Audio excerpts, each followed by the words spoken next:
pourquoi je discute. Je me demande pourquoi je me donne la peine de discuter. Discuter avec toi, c'est aussi déprimant que d'enfoncer une porte ouverte. C'est le vide.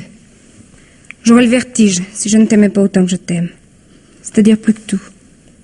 Mais tu sais d'avance ce que tu vas entendre et je sais d'avance ce que tu vas répondre, alors je te le demande, pourquoi discuter? Bah oui, il fêtait, mon petit lapin. Ton petit lapin.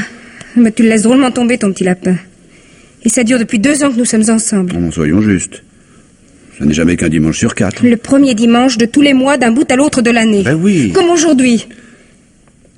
Pierre, pourquoi tu ne m'emmènes pas à Châtenay chez ton oncle au lieu de m'abandonner? C'est pas drôle, tu sais. C'est vexant. Mais oui, c'est vexant. Enfin, je suis présentable quand même. T'es bête. Mais tu me présentes pas.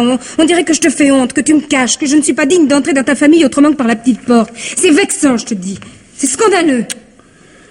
Je tiendrais un motif de divorce si seulement nous étions mariés. Seulement voilà. Tant que ton oncle ne me connaîtra pas, la mairie ne nous verra pas non plus. Alors ça, c'est un cercle vicieux. Moi, je voudrais quand même que nous en sortions un jour ou l'autre, ce dimanche-ci ou le mois prochain, mais pas la semaine des 4 jeudis. Mais qu'est-ce que tu veux que je te dise, mon petit lapin? Je te comprends, je pense comme toi. Seulement l'oncle Jean est l'oncle Jean. Comme famille, il n'a que moi. Et il en profite. Je trouve même qu'il tire un peu trop la couverture à lui. Nos dimanches sont à nous, mais il vole un dimanche tous les mois. Enfin, c'est égoïste. Oui, mais il faut le prendre comme il est, hein. Puis comment faire autrement? Mon oncle a 70 ans, Yvonne. Puis pourquoi le braquer contre nous? Ça, alors, tu sais, moi, je m'en fiche qu'il soit braqué ou non, hein, pour ce que j'en fais. Oui, mais il n'y a aucun intérêt à se le mettre à dos. Oh, sentimental, va. Oui, ben pourquoi pas? Le pavillon qu'il habite me rappelle tant de souvenirs, à moi. Mes parents et moi, nous y passions nos vacances et nos week-ends. Retourner de temps en temps à Châtenay, c'est de temps en temps revenir chez moi. La maison, le jardin. Le jardin surtout, jouer étant gosse. Le jardin où joueront plus tard nos enfants. Oh, ce que tu peux être organisé quand même. Je suis pétrifiée d'admiration. Nos enfants. Bah dis donc, tu vois loin, il n'y a pas à dire. À part notre mariage, tout est prévu. Si tu parviens à persuader ton oncle que j'existe, ce dont il paraît assez peu se soucier. Parce que celui-là, avec son caractère de cochon... Ne te fâche pas. Mais je ne fâche pas, je rage. Il m'embête, ton oncle. Puis toi aussi, tu commences à m'exaspérer. Mon avis, c'est que tu sais pas t'y prendre. Que tu trouves pas les mots qu'il faudrait. Et tu veux un conseil? Oui, oui. Tu fais jouer la corde sensible, mon chéri. Mais la corde sensible, encore faudrait-il qu'il y en ait une. Non, Yvonne. Oui. Laisse-moi faire. Hein? Nous avons bien attendu 2 ans. Un peu plus, un peu moins. Mais je t'aime, moi. Toujours attendre, enfin, c'est pas une solution. Écoute, je t'aime, chérie. Prouve-le. Oh non, écoute, alors décidément, tu comprends tout de travers aujourd'hui. Non, prouve-le en étant plus ferme avec ton oncle, en lui parlant comme tu l'as encore jamais fait. T'es promis? J'essaierai. Ça, on peut pas dire que tu sois follement encourageant. Oh, je fais ce que je peux. Bah, c'est peu. Oh, mais je voudrais bien t'y voir. Oui, enfin. Faut que je file. Quel est ton programme cet après-midi? Celui des abandonnés. J'ai téléphoné hier à Jacqueline, je passe la prendre tout à l'heure en voiture, nous ferons un tour à la campagne. Il n'y a pas au monde que Châtenay. Dieu merci. Je sais. Il faisait si beau temps. Un vrai temps pour une promenade d'amoureux, tu trouves pas? Ah bah, enfin, tant pis, hein. N'y pensons plus. Amuse-toi bien. Ah, m'amuser, oui. T'en as de sévère. Je vais avoir droit au soliloque de l'oncle Jean et ses vues définitives sur tous les problèmes de la création. Par-ci par-là, j'arriverai peut-être à placer un mot. À mon sujet? À notre sujet. Puisque nous ne faisons qu'un. Tu vois la nuance? Oui, mais j'aimerais surtout te voir plus décidé. Un bonheur, tu comprends, ça se défend. Pour se défendre, il faut attaquer. Haute stratégie. Oh, tu m'embêtes. Tu m'embêtes parce que tu me déçois, puis c'est embêtant d'être déçu. Oh non, chérie, assez, écoute là. Oui, c'est vrai, t'as raison. Se disputer, ça ne sert à rien. Se lamenter non plus. Donc, assez. D'accord, c'est la voie de la sagesse. Voilà. N'en parlons plus. Un dimanche gâché de plus, qu'est-ce que c'est, hein? C'est rien du tout. Moins que rien. 4 heures mortelles à tirer, c'est quand même quelque chose. Hein. Je serai là-bas à midi, à 4 heures je pars, et nous serons contents l'un de l'autre, lui d'avoir si bien parlé, moi d'avoir si bien écouté. Vous faites semblant. Ce qui revient au même.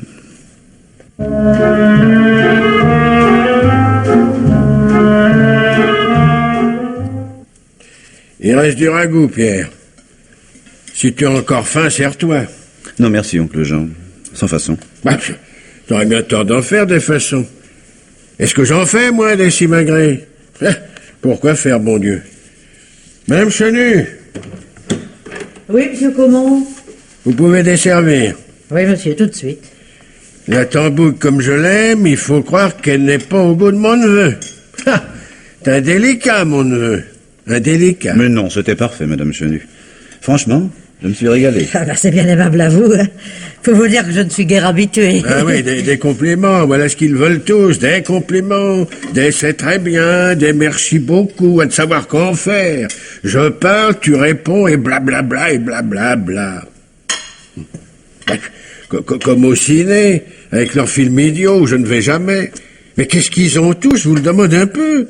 Je comprends pas, j'ai jamais rien compris. Ah, d'ailleurs, je cherche pas à comprendre, et je m'en fous, voilà. Bon, bah, la table est débarrassée, monsieur Caumont, alors je rentre chez moi. À demain matin, comme d'habitude. C'est ça, bonsoir. Au revoir, monsieur Pierre. À la prochaine fois, Madame Chenu. Soignez-vous bien. Eh. Vos rhumatismes, ça va? Oh, bah, à 50 ans, faut pas demander l'impossible. Hein. J'en ai 70, moi. Est-ce que j'en ai des rhumatismes? Est-ce que j'ai seulement le temps d'en avoir? Ah ben, quand on s'écoute, on est fichu. Faut pas s'écouter. C'est mon opinion et je la partage. Eh oui, bien sûr. Allez, à demain. À bientôt, monsieur Pierre. À bientôt, madame. À bientôt, monsieur Pierre. Ah, elle est idiote, cette bonne femme. Grotesque. À part le ménage et la cuisine, zéro. Tout dans les bras, rien dans la cervelle. Bon, pour ce que j'en fais, ça peut aller, mais tout juste. Alors, et toi, le freluquet, quoi de neuf? Toujours la même chose, y compris ce que vous savez, oncle Jean. Eh ben, j'aime mieux ne rien savoir, c'est plus simple. Et pourtant, C'est plus simple. Ah, j'aime pas me compliquer la vie. Elle est assez compliquée comme ça. oui, nous avons tous nos problèmes. Ainsi, moi, par exemple. Ah, ça, tu aimes te prendre en exemple, hein? Je l'ai souvent remarqué. En exemple de quoi? Ça, personne ne l'a jamais su. Mais je regrette, oncle Jean, que nos rapports ne soient pas exactement ce que je voudrais. Enfin, comment dirais-je, aussi souvent tendus. Ouais, Enfin, peut-être, j'espère que, peut-être, quand je serai marié. quel âge as-tu déjà? Mais j'ai la trentaine, oncle Jean. Oui, ben ça prouve au moins une chose, c'est qu'à tout âge, on peut faire la pire des bêtises. Non, mais quand vous connaîtrez Yvonne... Mais quoi? Qu'est-ce que ça me prendrait de plus de la connaître? Une bêtise blonde, une bêtise rousse, une bêtise brune, c'est toujours une bêtise. La couleur n'y fait rien. Bon, ce que je t'en dis, tu sais, tu peux bien faire ce que tu veux, je m'en fiche. Si tu t'es mis dans la tête d'avoir des empoisonnements, vas-y, passe-toi la corde au cou, ça ne me fait ni chaud ni froid. Mais Yvonne est une fille épatante, nous entendons si bien tous les deux. Mais c'est après que ça change. Ce qui dure plus longtemps que la lune de miel, c'est la lune de vinaigre. Mais enfin, oncle Jean, vous êtes hostile à Yvonne, mais pourquoi? Par principe. Oh, Oui, l'homme seul peut seul être heureux. Hein? Prends exemple sur moi. Est-ce que je me suis marié? Est-ce que je m'en porte plus mal? bon, c'est un cas d'espèce. Espèce de cornichon. Fonder une famille. Ah non, mais t'es impayable quand tu t'y mets. Farceur, ben. Tout y est, même le ton. Bien. Avoir des enfants, si vous préférez. Oui, tous les goûts sont dans la nature. Les voir jouer dans le jardin, devant vous, là, comme j'y jouais autrefois. Vous vous souvenez, oncle Jean? Bah, tu sais, j'ai la mémoire courte. Oh, ça dépend pourquoi. Je me souviens de ce qui m'intéresse. Le reste, un trait barré. Oui. Mais quand même, un jour, j'en suis sûr, vous verrez. Des gosses dans mon jardin? Mais pourquoi pas? N'y compte pas trop. Au fait, et c'est encore mieux, n'y compte pas du tout. Un trait, je te l'ai dit, barré. Bon. Vous refuserez de nous recevoir? Toi, non? Si tu aimes voyager? Non. Châtenay n'est pas loin de Paris, je comprends pas. Si tu veux me voir maintenant, ça sera pas ici, mais sur la côte. Sur la côte. Ben oui, quoi, dans le Midi. Mais la côte, à ce qui paraît, ça sonne mieux. Et vous vous retirez dans le Midi, définitivement? Forcément, puisque j'ai vendu ma maison. Vous avez vendu la maison? En viager?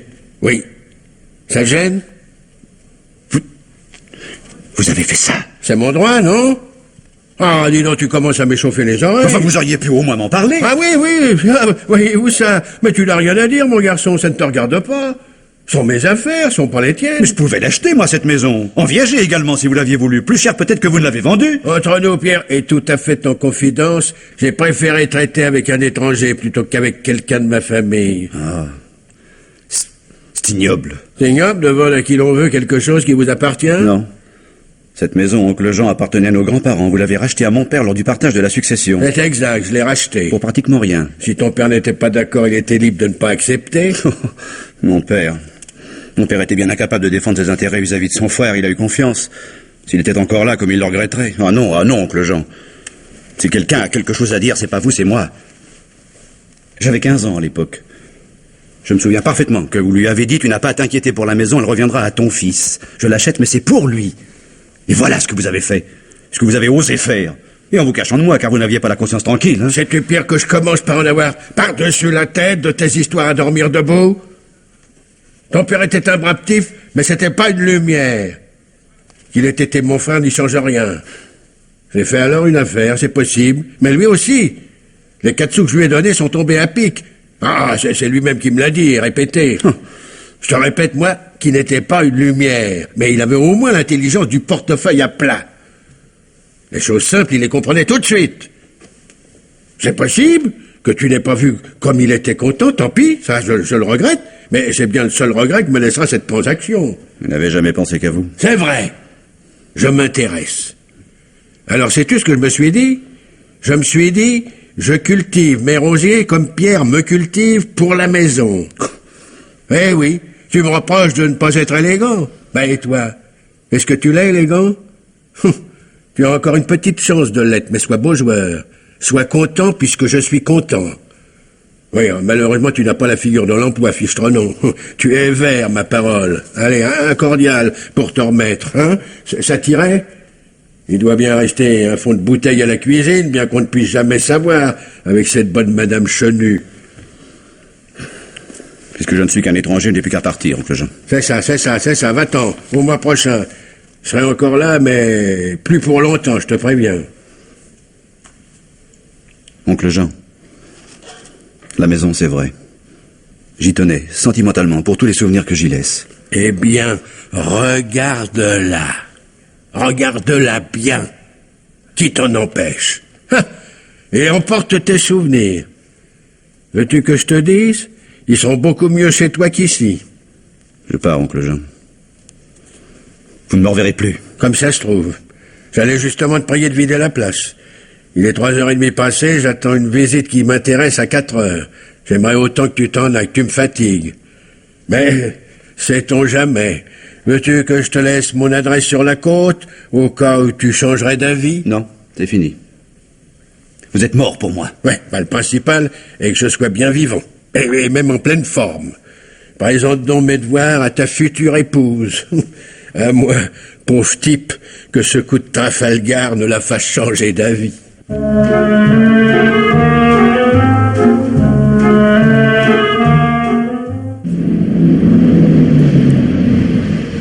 Bonjour monsieur.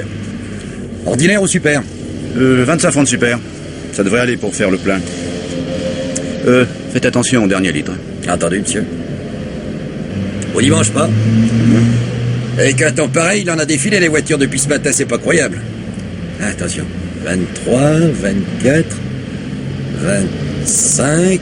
Ah, le réservoir est plein à ras-bord. Bien, merci. Un petit coup sur le pare-brise. Oh, saleté de moucheron quand même. Voilà monsieur. Bien. Oh bah. Bon Dieu. Comment? Là, mon portefeuille. Mais qu'est-ce que j'ai pu en faire? Bah, dans la boîte à gants peut-être. Oh non, rien. Eh ben dites donc, c'est gai. Vous avez dû l'oublier chez vous en changeant de veston, ce sont des choses qui arrivent. Oh, je pense pas, non. Non, ce matin, voyons, j'ai pas eu à le sortir de ma poche, pourtant il devrait y être. Alors, en déjeunant chez moi, non, j'ai posé mon veston, ça j'en suis sûr. Ah, c'est en le reprenant que j'ai dû le faire tomber. C'est sûrement ça. Oh, dites donc, quelle poisse. Si vous savez où il est pas perdu. Bah, mais il faut que je me retape 30 bons kilomètres. Et puis, il me place sans argent et sans papier. Et les papiers, ça c'est embêtant, je dis pas. Mais pour l'argent, faut pas vous en faire, je vous fais confiance. Vous me paierez en repassant par ici ou vous m'enverrez un mandat. Bah, je vous remercie. Bon, bah, vous avez un numéro de compte chèque postaux? Là, la carte de la station-service. Tout est marqué dessus, hein, le numéro et l'adresse. Merci. Mais en tout cas, je ne serais bien passé de retourner à Châtenay, moi. Oh, quelle corvée. Bon, c'est pour la mer à boire. Ouais, croyez-vous. Il faut qu'un coup pareil m'arrive justement aujourd'hui, ça va être gai. Sombre dimanche, on dirait. Ouais. Il y a des jours comme ça où rien tourne rond, où ça carbure pas comme on voudrait. Vous pouvez le dire. Avec en plus le coup du portefeuille comme empoisonnement, j'aurais été servi.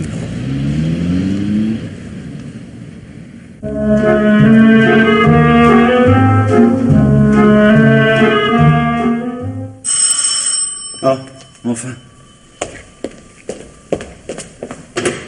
Ah, tout de même. Est-ce que tu te rends compte de l'heure qu'il est? 9 heures. Pourquoi rentres-tu si tard? Et toi, à quelle heure tu es rentré? Oh non, je t'en prie. Hein. À quelle heure es-tu rentré? Bah, 5 heures. Bon. Le concierge t'a vu? Mais qu'est-ce qui te prend, Yvonne? Puis la concierge, tu sais très bien qu'elle n'est jamais là le dimanche, c'est son jour de sortie. Et puis à quoi rime cet interrogatoire? Si quelqu'un est en droit d'être surpris, c'est moi. Si tu veux tout savoir, je trouve ta réaction bizarre, tes questions déplacées. Ton attitude est celle de quelqu'un qui n'est pas dans son état normal. C'est toi qui n'es pas dans ton état normal. Bah, à qui la faute? À toi? Depuis des heures, moi je tourne en rond, là, en me faisant un sang d'encre. J'ai même pensé à un accident de voiture. Tiens, la preuve en est que j'ai téléphoné à Jacqueline. Et alors? Bah alors, elle répondait pas. Oui, comment aurait-elle pu répondre puisque nous étions ensemble? Tu le savais pourtant, je te l'avais dit. Ah oui, ouais, bon. Alors, qu'est-ce que vous avez fabriqué toutes les deux? Nous avons déjeuné, puis nous avons poussé une pointe sur Fontainebleau. En forêt, pour marcher un peu, nous avons pris un de ces circuits, tu sais, les... Oui, enfin, passons, aucun intérêt. Mais si! Si, ça en a. Le circuit n'en finissait plus. En voulant prendre un raccourci, nous nous sommes égarés. Bah, ensuite? Oh, comme toujours, la cohue des dimanches soirs, l'embouteillage sur l'autoroute du Sud. J'ai reconduit Jacqueline chez elle et me voilà. Fais pas cette tête, Pierre. Je suis désolée, mais franchement, j'y peux rien. Un sourire? Non? Qu'est-ce que t'as ce soir, mon chéri? Tu m'inquiètes, tu sais. Il y aurait pas autre chose? Ton oncle. C'est ça, hein? Ta visite s'est passée comment? Mal. Hein? Oui, mal. Mal, c'est français, non? Tu comprends pas? Si, je comprends aussi. Non, on le dirait pas. D'ailleurs, c'est très simple. Les visites du dimanche, c'est fini. Pierre, vous vous êtes disputé? Si tu veux. À mon sujet? Tu n'es pas le centre du monde. Pourquoi toujours toi? Oh, mais tu te fâches. Je me fâche pas. Donc le Jean m'a mis en boule. Tu continues, je suppose que c'est normal. Enfin, quand donc se décidera-t-on à me ficher la paix, moi? Puis quand tout s'en mêle, tiens. J'ai même perdu mon portefeuille, alors tu vois. Ton portefeuille? Où est-ce que tu l'aurais perdu? Quand j'ai voulu payer l'essence à la station-service, il était plus dans ma poche, c'est tout. Est-ce que tu peux être nerveuse? Attends une minute. Pierre! Mais... Voilà ton portefeuille. Tu l'avais laissé ici. Ici? Bah oui. J'aurais pourtant mis ma main au feu. Bien, j'aime mieux ça. Ouf, c'est une bonne chose que de l'avoir retrouvé, ce portefeuille. Eh bien, merci, mon petit lapin.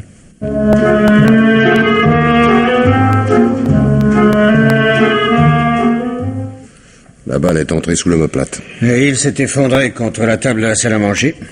Pas de lutte, pas d'échymose. La pièce est en ordre. Rien ne semble avoir été touché. Vol théoriquement exclu.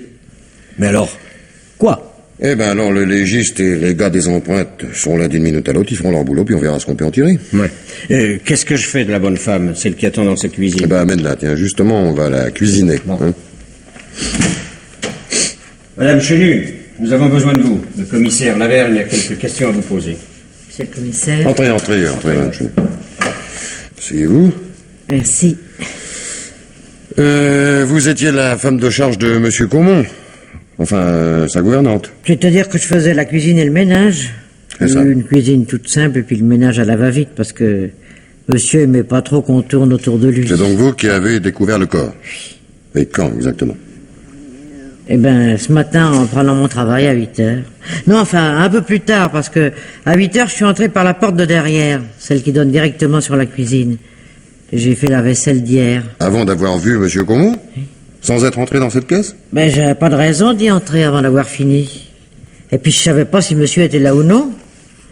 Le matin, souvent, il va faire un tour. Quand j'ai frappé à la porte, personne n'a répondu. Alors... Et comme il n'y avait plus rien à faire, j'ai téléphoné tout de suite à la gendarmerie. Pourquoi il y a le téléphone ici? Pensez-vous? Oh non. Monsieur Comon était pas trop partisan de ce genre d'appareil. Il n'aimait pas qu'on le dérange. Non, j'ai appelé de chez une voisine. Vous n'avez pas déplacé le corps?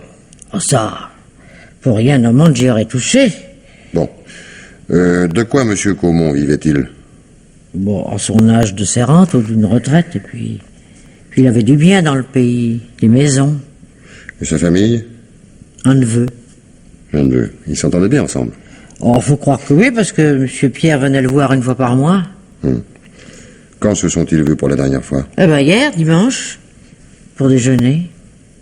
Dites-moi, M. Despaux, pendant le repas, vous n'avez rien remarqué d'anormal enfin, n'importe quoi. Non, non. Même un détail. Non, ma foi, non.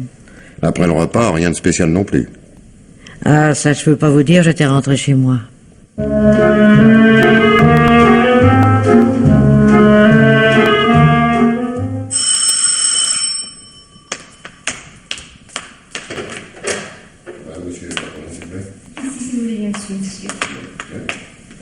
Pierre? Oui. C'est pourquoi? Oui. Bonjour, monsieur, le commissaire Lavergne de la brigade criminelle. Pierre, Pardon. Il va de soi, bien sûr, que je ne suis pas porteur d'une bonne nouvelle, mais tranquillisez-vous, elle ne vous concerne pas directement. Il s'agit de votre oncle, monsieur Comon. vous avez des brigades criminelles. Il s'agit d'un crime. Oh mon Dieu. Possible, commissaire. Ah, je peux pas croire. On a tué monsieur Comon, la balle est entrée au-dessous de l'omoplate. Nous en saurons d'ailleurs bientôt davantage par le rapport du médecin légiste. Dites-moi, monsieur, vous étiez son unique parent, je crois? Oui, commissaire. Hier, votre oncle vous a reçu chez lui? Oui, comme tous les premiers dimanches du mois. C'est ça, oui.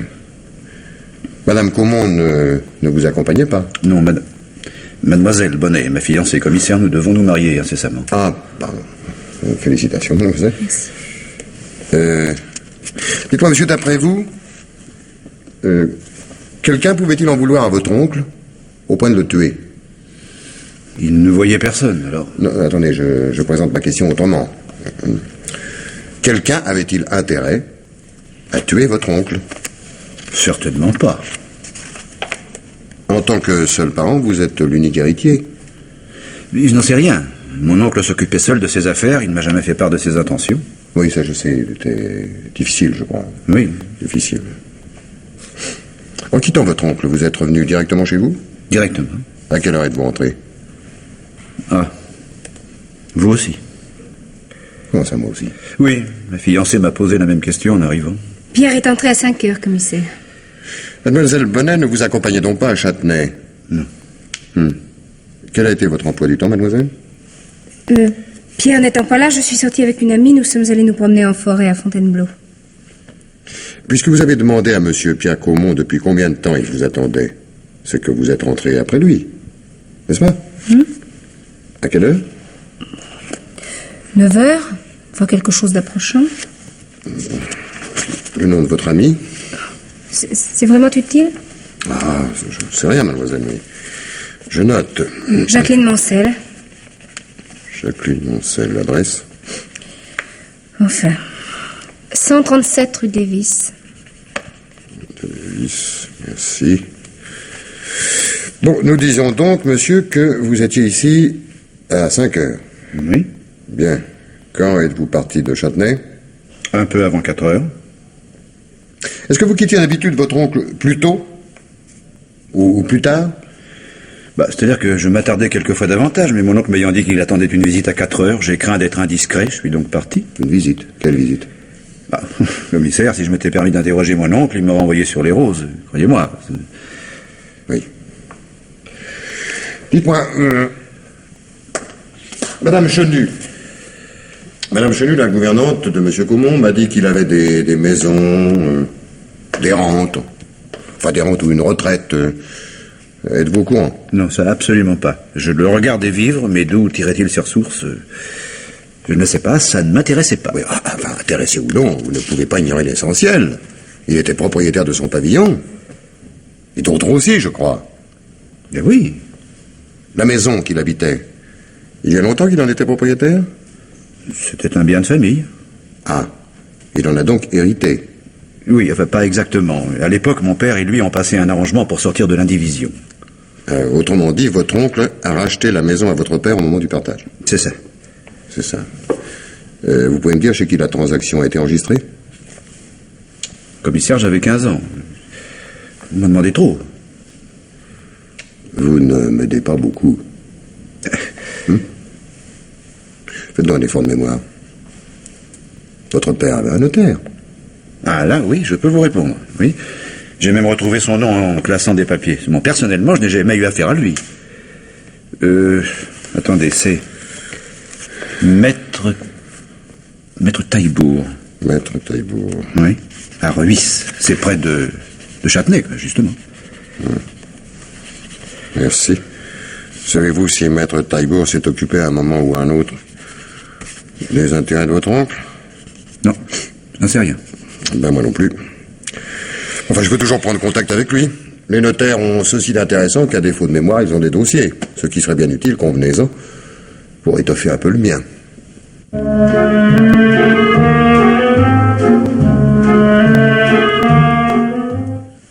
Oui, effectivement, commissaire, monsieur Jean Caumont était client de mon étude. Client, c'est beaucoup dire, car il disparaissait plus souvent qu'il ne venait me demander conseil. Il se méfiait de tout le monde, de moi comme des autres. Aussi avait-il recours à mon étude en cas seulement d'absolue nécessité. Pour rédiger un acte, par exemple. Il gérait seul ses affaires, mais me laissait le soin des écritures, suivant sa propre expression. Et ces temps-ci, justement, il m'a demandé de lui rédiger un compromis de vente d'immeubles en viager. Il faut croire qu'il n'a rien trouvé à y redire, car il est tout de suite tombé d'accord. L'acte définitif a été signé ici même il y a 15 jours. Quels immeubles a-t-il vendus? Son pavillon, mais un autre plus petit, 6 également à Châtenay. Autrement dit, il a tout liquidé d'un coup, sous prétexte que l'air d'ici ne lui valait rien et que seul le soleil du midi viendrait à bout de certains ennuis de santé, dont il ne m'a pas fait autrement part. Monsieur Caumont savait comme personne se verrouiller à double tour dès qu'on lui posait la moindre et la plus anodine des questions. Mais ça, j'en ai eu des échos, maître. Cette affaire de vente en viager mise à part, l'héritier, c'est son neveu? Normalement, oui. Car jusqu'à preuve du contraire, il est mort intestat. À qui a-t-il vendu? Un certain monsieur Landy, un représentant qui voyage beaucoup, mais qui est actuellement à Paris pour une dizaine de jours. Il est même venu me voir, pour se plaindre. Pour se plaindre de Jean Caumont? De la transaction en général, mais de monsieur Caumont en particulier. Et l'affaire, remarquée, était saine. Elle a été traitée à son juste prix. Mais Jean Caumont, après avoir donné certaines assurances verbales, chinoisait. Eh oui, comme le font certains, mais plus que la plupart. Au moment de la signature, on se met d'accord sur la date d'entrée en jouissance des lieux, cette date étant si rapprochée qu'elle est pour ainsi dire immédiate. Les paraphes apposés, changement à vue. Monsieur Caumont revient sur sa parole. Les délais ne tiennent plus, il partira, mais plus tard. Ce plus tard étant aussi aléatoire que problématique.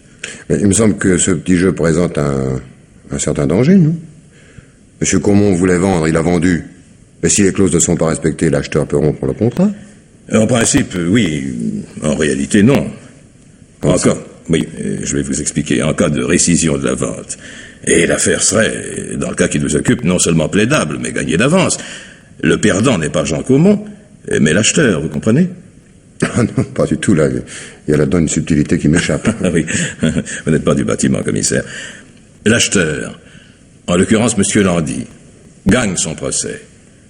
Mais Jean Caumont, le vendeur, garde le bouquet, le hors-la-vue, le dessous de table, si vous préférez. Admettons, je suis tenu par le secret professionnel, excusez-moi, mais admettons que le comptant soit de 2 millions anciens. Admettons aussi que la moitié de la somme ait été versée de la main à la main, en espèces, pour diminuer les frais d'enregistrement.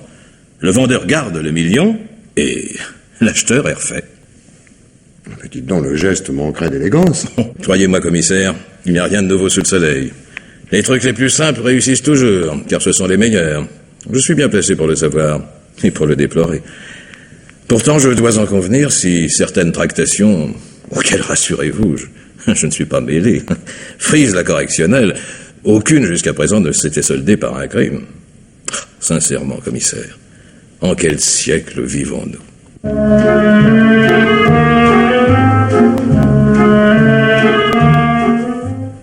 Vous ne lisez donc pas les journaux, monsieur Landy? Je les parcours, commissaire, mais sans m'attarder aux détails, j'en ai pas le temps. La mort de monsieur Caumont vous intéresse pourtant au premier chef. Pour être franc, ce qui m'intéresse surtout, c'est le sort de mon achat en viager. Pourvu qu'il n'y ait pas de complications. Mais pourquoi y en aurait-il des complications? Les papiers sont en règle. Que mon vendeur soit vivant ou mort n'y change rien, n'est-ce pas? Ah, ça, je ne suis pas compétent, voyez le notaire. Ah, quelle histoire. Ouais. Si je pouvais me douter d'une chose pareille dimanche dernier. Eh bien, parlons de ce dimanche, justement, de votre visite à monsieur Caumont. Je crois savoir que, entre vous, il y avait certains accrochages. Monsieur Caumont, qui repose en paix, mais enfin... Monsieur Caumont était pire qu'un vieux renard, une fripouille. Comment? Parfaitement, une fripouille. Aucune parole. Il était d'accord pour partir, il touche le fric, il est plus d'accord. C'est pas honnête. Il est parti plus vite et tout autrement qu'il ne pensait. Vous lui avez dit, je suppose, votre façon de voir. Et vertement, je vous le garantis. Qu'est-ce qu'il a pu entendre? Mais tout glissait sur cet homme-là, c'était un visqueuse. Au cours de votre visite chez lui, que s'est-il passé au juste? Eh ben, je viens de vous le dire. Oui, mais vous venez de me dire, mais ce sont les à côté qui m'intéressent. Les détails même. Et surtout, ceux n'ayant apparemment aucun rapport avec l'affaire qui nous occupe. Vous me prenez de court, je vois pas trop des détails. Oui, des détails. Oui, pendant que je lui disais ces 4 vérités, il y a eu du bruit dans la cuisine. Monsieur Caumont s'est levé de table, il a demandé qui était là. C'est moi, a répondu une voix de femme, j'ai oublié de prendre le linge à raccommoder. Comme détail, c'est pas lourd. Hein? Oui. Quoi d'autre en dehors de ça? Quoi d'autre? Ouf. Oui, il y aurait bien encore une bricole. Dites tout de même. C'était juste quand j'arrivais. Oui. J'entre, je pose mon chapeau, et qu'est-ce que je remarque sous le porte-manteau? Un portefeuille. J'ai signalé à monsieur Caumont. Il a pris, il a regardé, et puis il a posé sur la table en disant il n'est pas à moi ce portefeuille, il est à mon neveu. S'il compte sur moi pour le lui renvoyer, il peut toujours attendre. Quand on n'a pas de tête, il faut avoir des jambes. Il n'a plus qu'à venir le chercher. Voilà, par ça, commissaire, même en me creusant la cervelle, je vois rien d'autre à vous signaler. Sinon que j'aurais bien continué la discussion avec l'espoir que quelque chose en sortirait, mais il faut croire que monsieur Caumont n'en avait pas envie, ou qu'il m'avait assez vu. Enfin, c'est simple, il s'est même pas donné la peine de me reconduire à la grille. Il a mis son chapeau de paille et m'a carrément tourné le dos. En montant dans ma voiture, quand j'ai démarré, je l'ai aperçu dans son jardin. Il était penché sur sa binette, il désherbait une allée. Un ours, je vous dis. Un ours. Maintenant, pour cette histoire de portefeuille, si vous croyez pouvoir en tirer quelque chose, mais j'en doute, hein, le mieux serait que vous vous adressiez directement au neveu en question.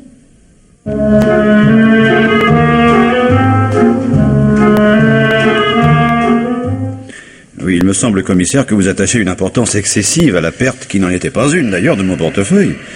Je vous ai dit ce que je savais. Que pouvais-je ajouter de plus? Beaucoup de choses. Mais une, surtout. Celle-ci. Ce portefeuille égaré chez votre oncle. Que je croyais avoir égaré. Celui dont vous me parlez n'est pas le mien. Écoutez, ne finassons pas, voulez-vous, d'abord pour gagner du temps, ensuite dans votre propre intérêt.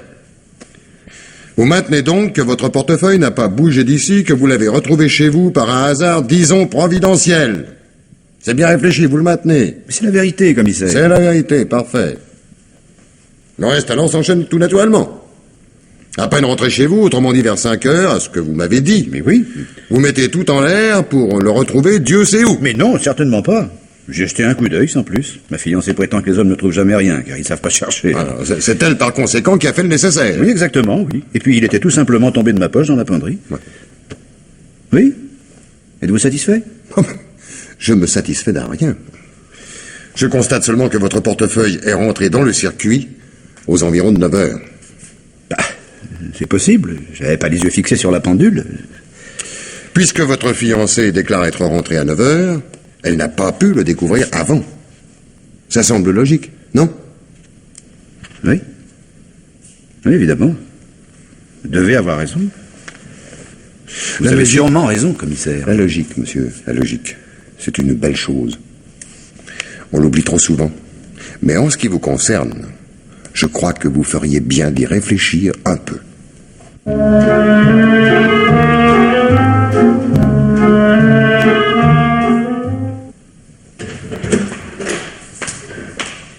Bonjour, chérie. Bonjour, toi. Ah, un instant, veux-tu? Oh, bah t'en fais une tête.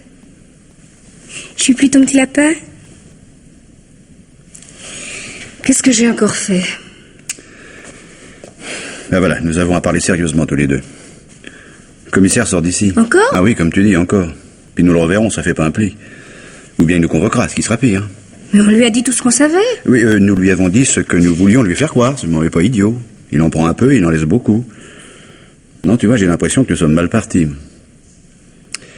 Écoute, mon portefeuille, oui, on ne parle que de lui dans cette maison. Alors, mon portefeuille, où et comment l'as-tu trouvé? Bah, tu le sais bien, dans la penderie. Non. Comment non? Toi comme moi, nous savons que c'est pas vrai. Puis le commissaire, je sais pas trop comment, et maintenant certain que ça n'est pas vrai non plus. Alors voilà où nous en sommes. C'est pas gai. Non, il faut dresser la situation, mais c'est déjà bien tard. Écoute. Mon portefeuille était chez l'oncle Jean dimanche à 4 heures. Donc je l'avais bien perdu chez lui, donc tu n'as pas pu le retrouver chez nous. Donc tu es allé chez l'oncle Jean. Pierre, tu me soupçonnes? Toi? Non, mais je te soupçonne pas, c'est une évidence. Tu es allé chez lui. Et nous voilà dans le pétrin jusqu'au cou si tu continues à mentir. Surtout si tu mens à moi. Alors là, on n'en sortira jamais. Alors regarde-moi. Maintenant, dis-moi ce que tu as fait. Je t'écoute. Mais si tu crois que c'est mieux. Voilà. En rentrant de Fontainebleau, j'ai dit à Jacqueline, nous allons passer par Châtenay, c'est presque sur notre route. Châtenay?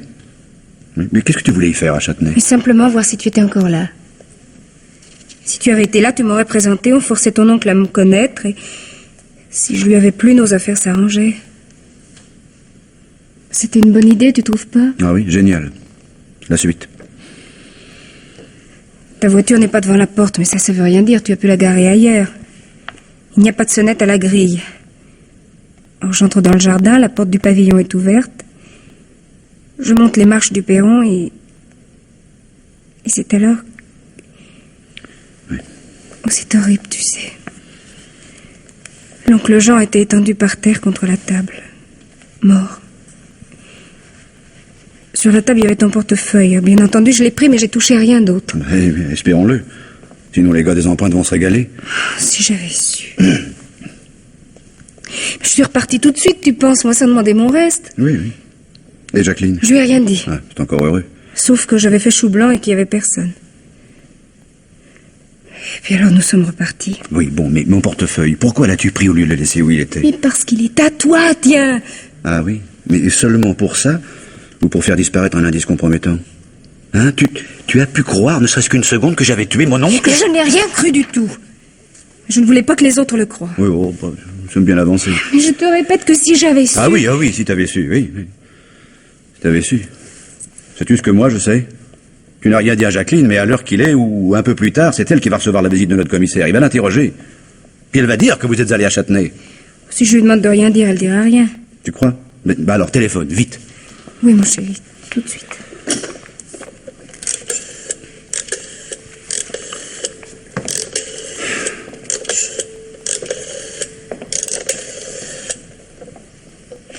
Allô, Jacqueline? C'est Yvonne. Je voulais vous demander si par hasard... Comment? Ah bon. Ah bon, bah je rappellerai. Trop tard, le commissaire est là.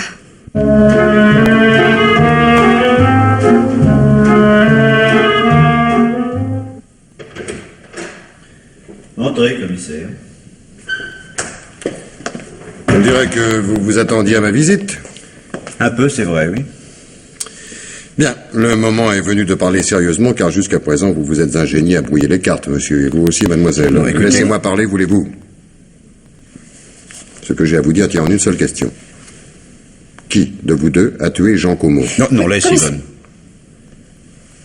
Ni ma fiancée ni moi, commissaire. Je vous en donne ma parole. Votre parole après tant de mensonges.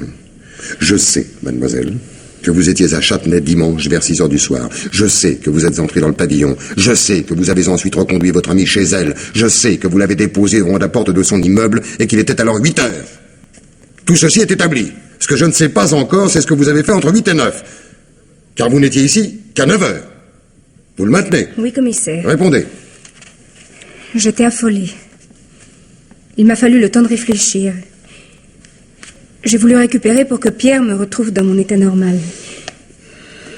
Mais je n'étais sûre de rien, vous comprenez? Je ne savais pas comment je retrouverais Pierre. Je ne savais même pas quand il serait là. Bien entendu, vous n'avez rencontré personne. Bien entendu, personne ne vous a vu. Comme alibi, c'est plutôt maigre. Yvonne n'a pas besoin d'alibi, commissaire. Croyez-vous? La voiture dont vous vous êtes servi dimanche est la vôtre, mademoiselle. Et non celle de la jeune femme qui vous accompagnait. Vous avez donc fort bien pu retourner à Châtenay. C'est une supposition, mais vous seriez bien en peine de prouver le contraire. Je n'avais plus rien à faire à Châtenay. C'est juste, le nécessaire était fait. Oh, commissaire, je ne permets pas. Protester autant que vous le voudrez, ça ne me fait ni chaud ni froid. Et ce sera la même chose pour le juge d'instruction. Mais enfin, Yvonne n'avait aucun mobile. En cherchant, nous trouverons. Elle ou vous, j'ai pas de préférence. Vous n'avez aucune preuve contre elle. Chaque chose en son temps. Patience, mademoiselle. L'oncle de votre fiancé avait une réputation assez fâcheuse. Il s'opposait à votre mariage, ou du moins se refusait à vous recevoir. Vous forcez sa porte, il est insultant, vous perdez la tête et vous l'abattez. Mais avec quoi, Seigneur? Oh, avec le revolver que vous aviez dans votre sac. Mais le voilà, mon sac. Tenez, regardez. Oh, écoutez, mademoiselle, c'est enfantin. Faudra trouver quelque chose de plus convaincant. Songez que vous pouvez être inculpé de meurtre, avec préméditation. Mais je vous jure qu'oncle Jean était mort quand je suis arrivée. Alors, vous êtes complice. Mais... Le coup du portefeuille l'établit. Vous avez compris que le coupable ne pouvait être que votre fiancé et que la preuve qu'il accusait devait disparaître. Vous avez donc été la première à le soupçonner. Eh bien, je suis d'accord avec vous. Si ce n'est pas vous qui avez tué, c'est lui. Mais je suis parti de Châtenay avant 4 heures, vous le savez. Mais vous me l'avez dit. C'est pas tout à fait la même chose. Pour vous croire, il me faudrait mieux que des mots. Il faudrait une preuve. On vous parlez beaucoup, mais vous ne prouvez rien. Vous quittez votre oncle avant 4 heures. Bien. Vous êtes chez vous à 5 heures. Parfait. Vous attendez bien sagement jusqu'à 9 heures, de mieux en mieux. Votre avocat va en faire une maladie. Un dossier indéfendable. Mais enfin... Puis jamais, au grand jamais, je n'ai eu de revolver, Un moi. revolver, ça s'achète et ça se balance aussi facilement.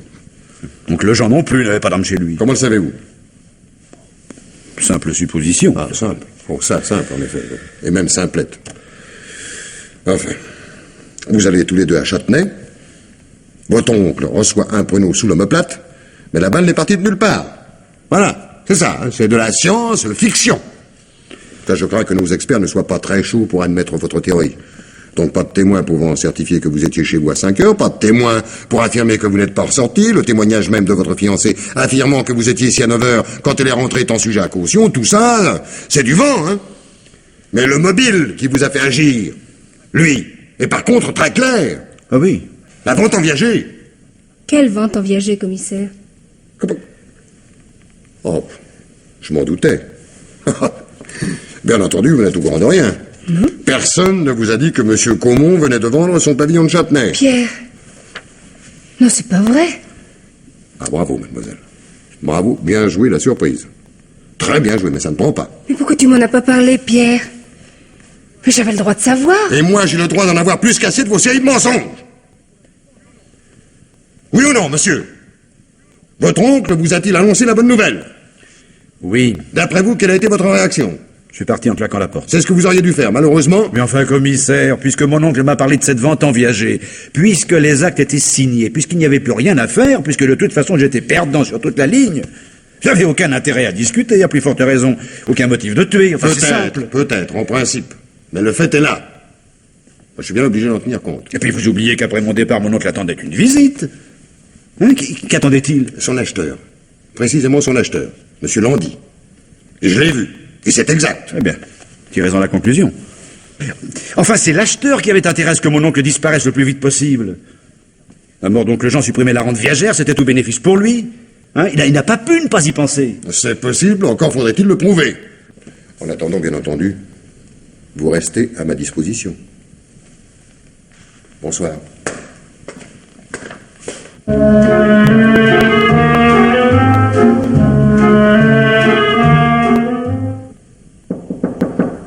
Entrez.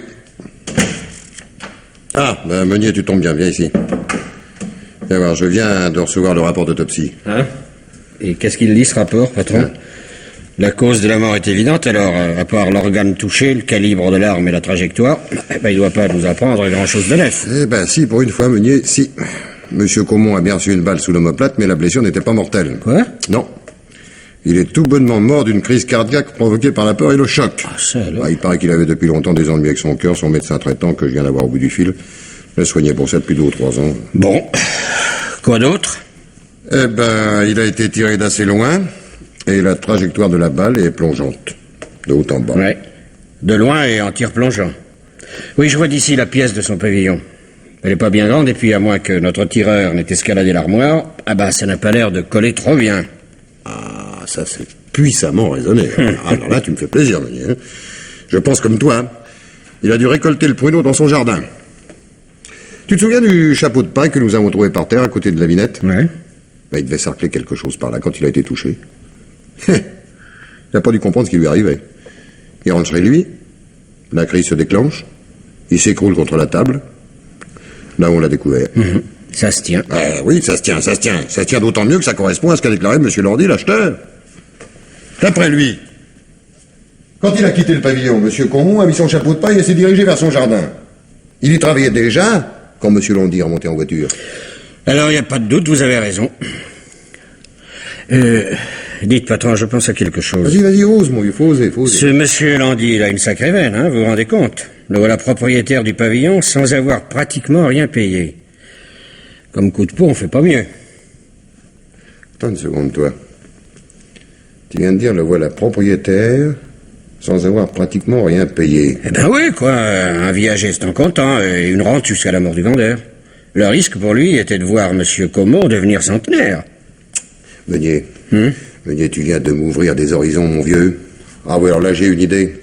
Ou plutôt, je me souviens vaguement de quelque chose. Ah oui, quoi donc? Attends, il faut que je creuse la question. Appelle le notaire. Bah, tu sais, là, le notaire, maître Taillebourg, quoi, il faut que je le voie. Et le plus tôt sera le mieux. Allez, va l'appeler, vite!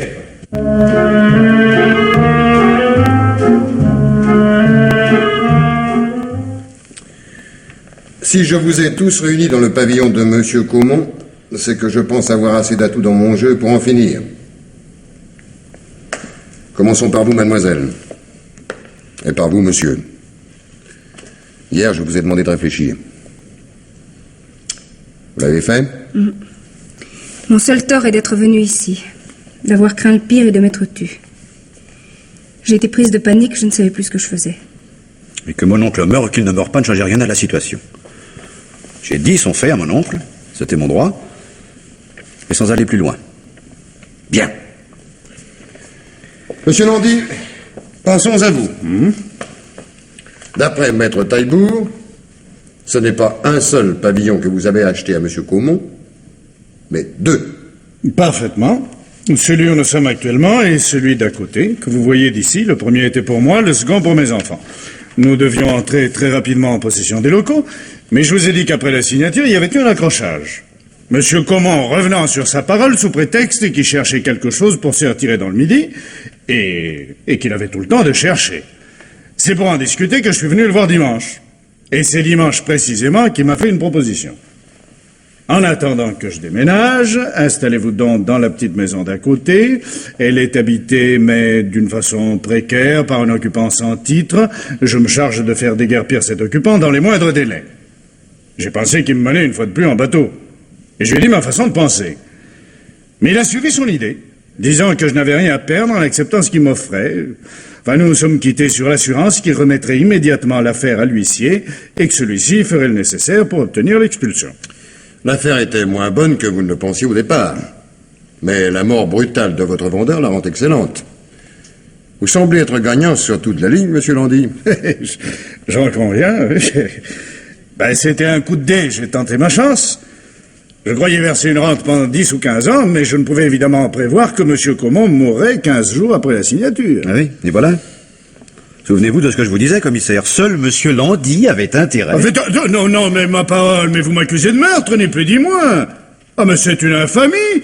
Mais je porte plainte, je demande des dommages d'intérêt. Non, du calme, monsieur, du calme, allons. Enfin.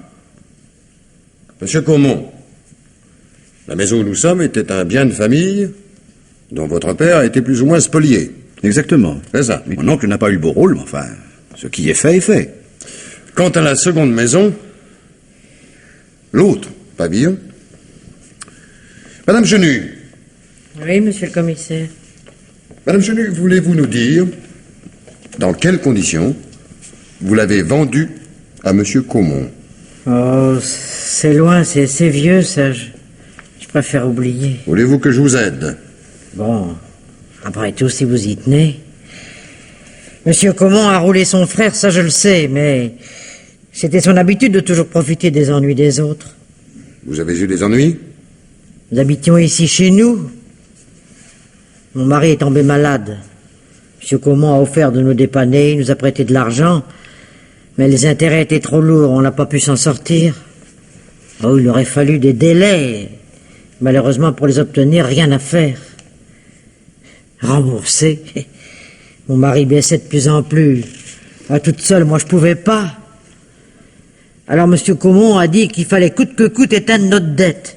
Et que plutôt que de nous saisir, il achetait notre pavillon. Qu'on parlerait plus de rien. Comme je pouvais rien proposer d'autre, j'ai répondu oui. Et j'ai vu partir notre petite maison pour une bouchée de pain. Mais vous y êtes toujours, cependant. Et voilà des années que ça dure. Oui, c'est vrai, il avait bien voulu que je reste. Alors je suis resté. Ouais.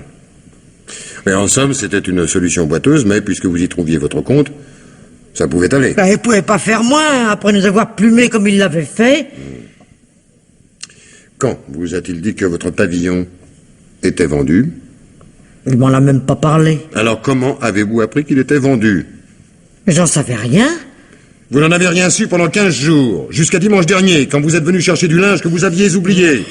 C'est alors que vous avez surpris une certaine conversation. Mais monsieur Pierre a déjeuné chez son oncle ce jour-là. Après, je suis parti, moi.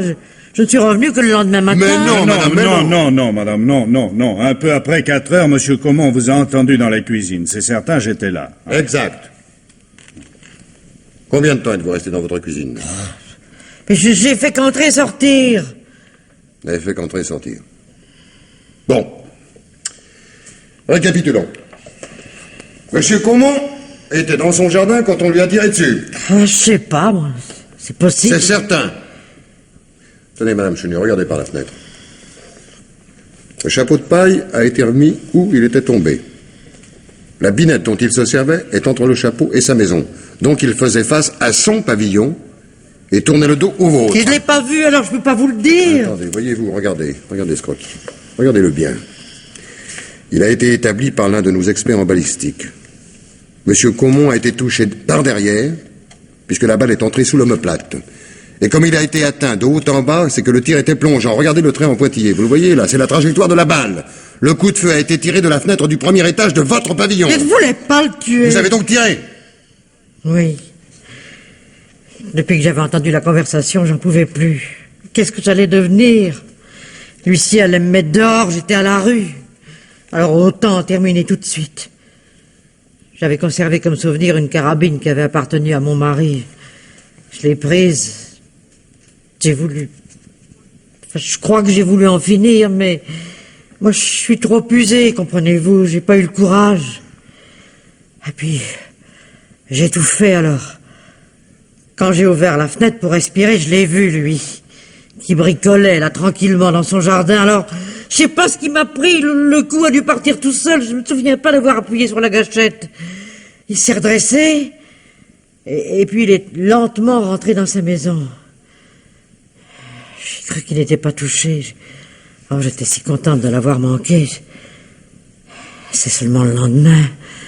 Oh, mon Dieu. Bien. Commissaire, nous pouvons nous retirer? Si notre présence n'est plus indispensable. Avant de partir, Rétractez-vous tout ce que vous avez dit tout à l'heure, jeune homme. Mais bien sûr, monsieur Landy, bien sûr. Je ne vous accusais pas. Je ne faisais qu'émettre une hypothèse. Nous étions tous dans le bain, nous en sommes sortis, mon Dieu. Je pourrais vous en vouloir, mais... je vous en veux pas. Oh, ouais, vous avez décidément la rancune tenace. Non, pas même. Pierre tenait à la maison de ses parents, vous comprenez, c'est normal. Oui, mais je l'ai perdu. Maintenant, il est à vous. Et presque pour rien. Il pige quelque chose. Je vous l'ai dit, c'est le jeu. C'est le jeu. Et vous avez gagné. Décidément, j'avais une mauvaise carte, n'est-ce pas, commissaire? Ce n'est pas tellement sûr. Monsieur Landy, c'est vrai, a failli gagner en signant ce contrat il y a 15 jours, et pourtant, il a perdu. Et là, une signature est une signature. Un acte de vente est un acte de vente. Les pavillons sont à moi, je les garde. Voyez, maître Taillebourg, vous serez édifié. C'est ce que je vais faire. Puisque je suis dans mon droit, il ne pourra que le confirmer. Je crois plutôt qu'il vous parlera d'un certain article du Code civil concernant les ventes en viager. L'article 1975. Le contrat de vente en viager est annulé en cas de mort dans les 20 jours du vendeur par suite d'une maladie déjà contractée au moment de la vente et certifiée par certificat médical. Or, M. Caumont est mort d'une crise cardiaque et le certificat existe. Mais alors, c'est inimaginable. On m'a refait, je suis roulé. Soyez bon joueur, monsieur. Et puis, comme vous le disiez si bien, c'était le jeu. Une chance à courir. Un coup de dé.